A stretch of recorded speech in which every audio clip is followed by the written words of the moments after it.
Mastering any physical skill, be it performing a pirouette, playing an instrument, or throwing a baseball, takes practice. Practice is the repetition of an action with the goal of improvement, and it helps us perform with more ease, speed, and confidence. So what does practice do in our brains to make us better at things? Our brains have two kinds of neural tissue, gray matter and white matter.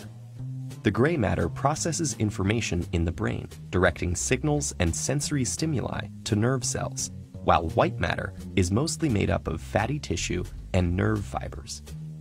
In order for our bodies to move, information needs to travel from the brain's gray matter down the spinal cord through a chain of nerve fibers called axons to our muscles. So how does practice or repetition affect the inner workings of our brains? The axons that exist in the white matter are wrapped with a fatty substance called myelin, and it's this myelin covering, or sheath, that seems to change with practice.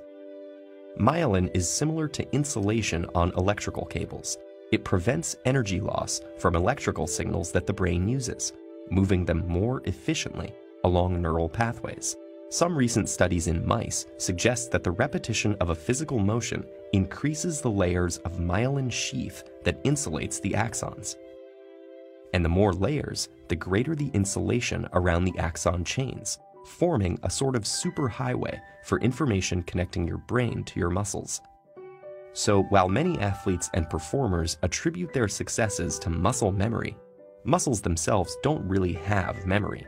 Rather, it may be the myelination of neural pathways that give these athletes and performers their edge with faster and more efficient neural pathways. There are many theories that attempt to quantify the number of hours, days, and even years of practice that it takes to master a skill. While we don't yet have a magic number, we do know that mastery isn't simply about the amount of hours of practice. It's also the quality and effectiveness of that practice. Effective practice is consistent, intensely focused, and targets content or weaknesses that lie at the edge of one's current abilities. So if effective practice is the key, how can we get the most out of our practice time? Try these tips. Focus on the task at hand. Minimize potential distractions by turning off the computer or TV and putting your cell phone on airplane mode. In one study, researchers observed 260 students studying. On average, those students were able to stay on task for only 6 minutes at a time. Laptops, smartphones, and particularly Facebook were the root of most distractions. Start out slowly or in slow motion.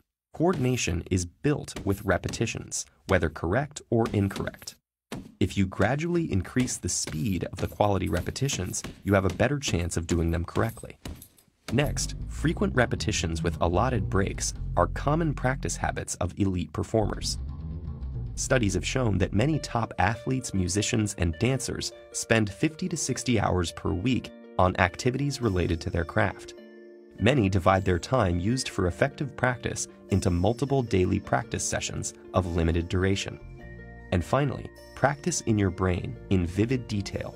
It's a bit surprising, but a number of studies suggest that once a physical motion has been established, it can be reinforced just by imagining it. In one study, 144 basketball players were divided into two groups. Group A physically practiced one-handed free throws, while Group B only mentally practiced them. When they were tested at the end of the 2-week experiment, the intermediate and experienced players in both groups had improved by nearly the same amount. As scientists get closer to unraveling the secrets of our brains, our understanding of effective practice will only improve. In the meantime, effective practice is the best way we have of pushing our individual limits, achieving new heights, and maximizing our potential.